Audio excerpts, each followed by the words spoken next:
மற்றொரு அண்மை செய்தியை பார்க்கிறோம். மெக்காவிலிருந்து மதீனாவுக்கு சென்றவர்களின் பேருந்தும் டீசல் டேங்கர் லாரியும் மோதி விபத்து ஏற்பட்டதில் 42 இந்திய யாத்ரீகர்கள் உயிரிழந்த சோக செய்தி வெளியாகியுள்ளது. உயிரிழந்த இந்தியர்களில் பலர் தெலுங்கானா மாநிலம் ஹைதராபாத்திலிருந்து சென்றவர்கள் என்பதும் தெரியவந்திருக்கிறது.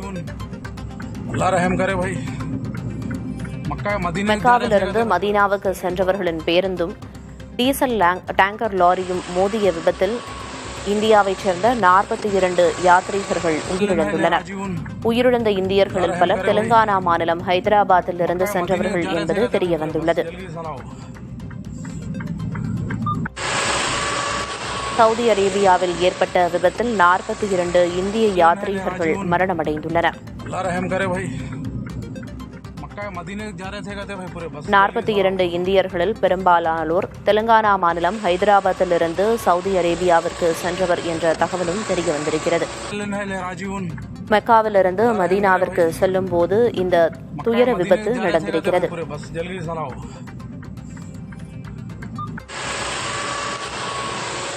விவரங்களை வழங்குவதற்காக செய்தியாளர் ராஜீவ் இணைப்பில் இருக்கிறார். ராஜீவ், இந்த விபத்து தொடர்பான முதற்கட்ட தகவல் என்ன? சவுதி அரேபியாவில் உள்ள புனித நகரமான மதீனாவிற்கு சென்ற பயணிகள் பேருந்து ஒன்று பயங்கர அந்த விபத்தில் சிக்கியதாக அந்த தகவலானது வெளியாகியிருக்கின்றது. அதாவது மக்காவிலிருந்து மதீனாவிற்கு ஏராளமான அந்த ஹஜ் பயணிகள் வந்துட்டு பேருந்தில் பயணம் செய்திருந்திருக்கின்றார்கள்.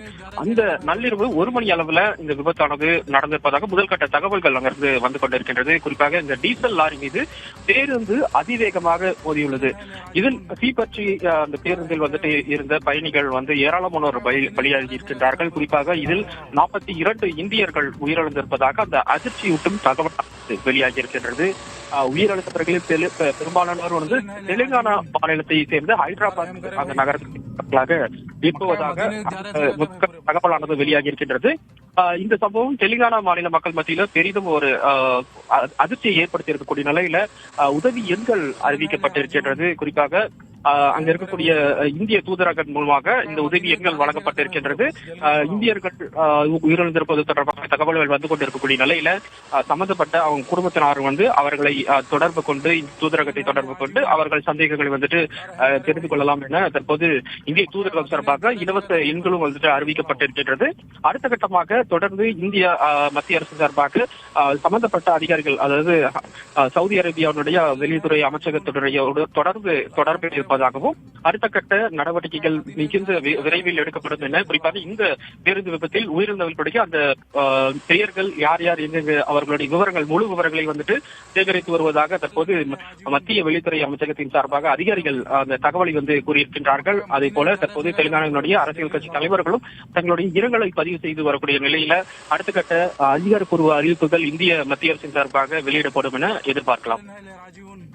சவுதி அரேபியாவில் எதிர்பாராமல் நிகழ்ந்த பேருந்து விபத்தில் 42 இந்தியர்கள் உயிரிழந்திருக்காங்க. அவர்களை அடையாளம் காணும் பணிகள் நடந்து வரதா குறிப்பிட்டீங்க.